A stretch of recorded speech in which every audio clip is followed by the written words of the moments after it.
Hi, this is Christy Bennett. This is my final presentation. It's a persuasive presentation titled, Should Undocumented Children Be Allowed to Attend Public School? So let's get started. My immediate purpose is for you to use empathy and change how you feel about undocumented children attending public school. So let's talk about empathy. Empathy is not a flaw, it is a superpower.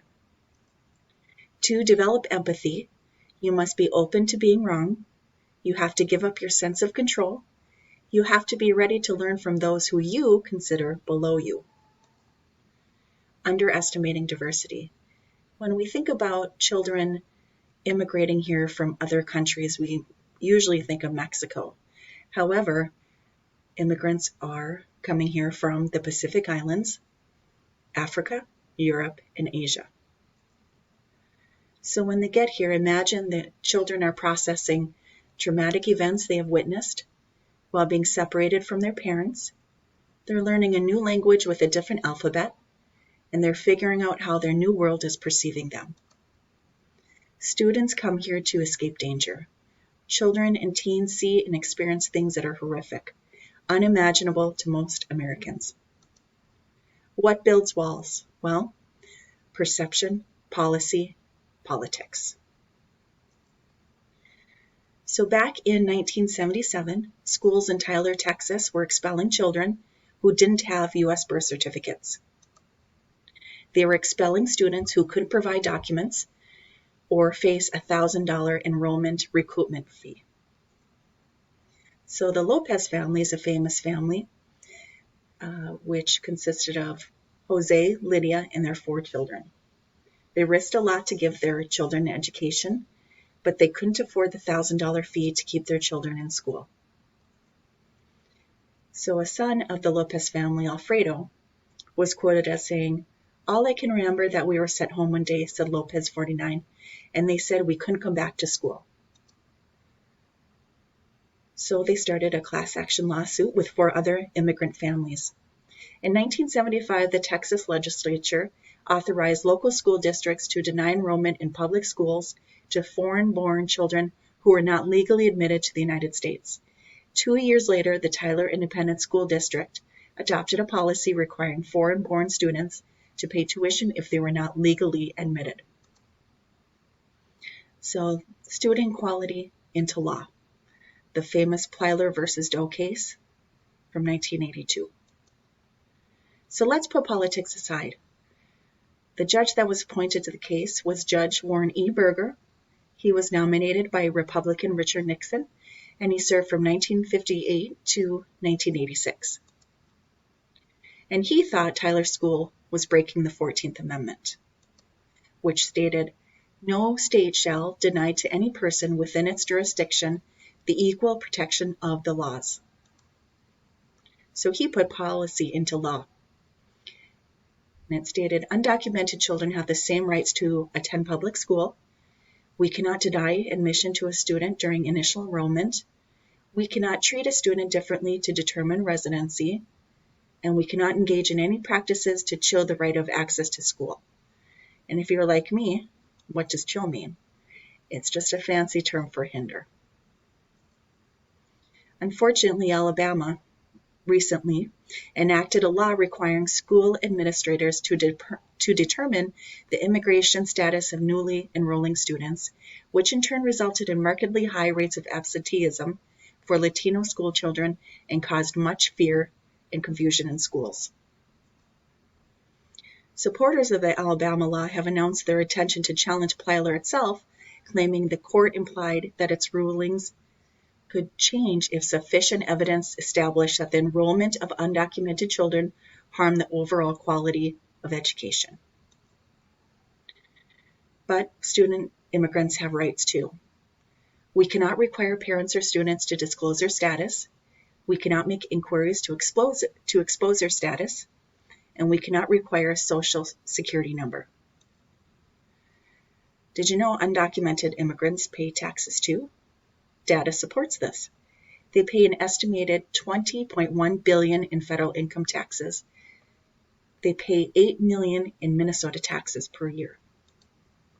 To put this in perspective, Top 1% of taxpayers pay an average nationwide effective tax rate of just 5.4%. Facts about undocumented students. They often don't know they are undocumented until they begin the college application process. They don't qualify for federal grants or loans, even if they are in financial need and their parents pay taxes. Are racially and ethnically diverse from all corners of the world and are part of the 11.5 million undocumented immigrants in the United States. Let's build learner equity, not walls. This is also known as ELS. It states we must provide quality instructional practices, we must provide fair assessments, we must provide free use of dictionaries and thesauruses, and we must provide extra time for students. Well, what does it matter anyway? All children matter. They happen to be trying to learn English while they learn English. Statistics.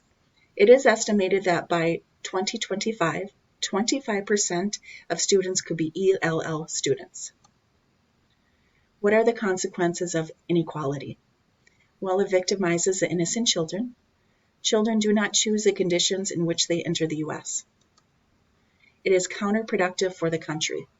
Denying children access does not eliminate illegal immigration. Instead, it ensures the underclass. Illiteracy rates increase. For every $1 spent on education, $9 is returned. It also wastes valuable time. Teachers can spend time doing their job instead of investigating citizenship. And we also lose sight of goals for education. It also promotes misinformation, promoting incorrect assumptions, promoting inaccurate figures. It also encourages racism and discrimination. Students trapped by perception rather than ability. Immigrant students give too. Immigrant students promote student growth and reflection.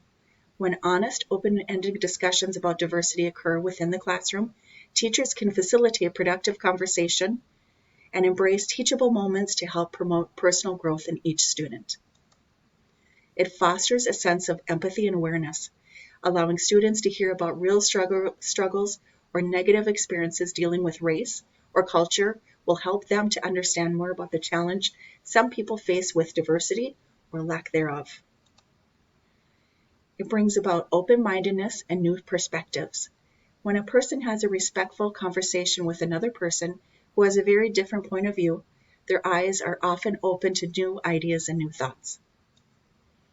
It prepares students for diversity in the workplace. Having conversations about diversity and exposing students to diversity at an early age will benefit them significantly when they enter the workplace, as they will be already tolerant, understanding, and open-minded about differences in people. So one famous immigrant that defied demographics was an immigrant named Jose Antonio Vargas. He was a famous undocumented immigrant from the Philippines. He immigrated here at 12 years old. He is a Pulitzer Prize Award winner. He's a journalist and an LGBTQ activist. So my personal history with an undocumented immigrant is an immigrant named Juan. He's an undocumented immigrant from Mexico. He immigrated to the United States at a young age, and he attended public school while undocumented. Setting high goals for himself. Juan is also a volunteer firefighter. He's also a federal law enforcement officer at a prison in Rochester, Minnesota, and he protects you from the real criminals. So Juan is actually a member of my family, and our family celebrates diversity. He is a great family man. He adopted his oldest daughter at 3 years old. He adopted my special needs daughter and is a huge support in raising her. And we together have a beautiful family. So let's break stereotypes and inequality.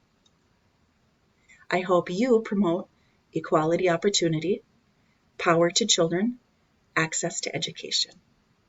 Thank you. Any questions, you can email me at the email address Here are my references. Thank you to everyone, and good luck.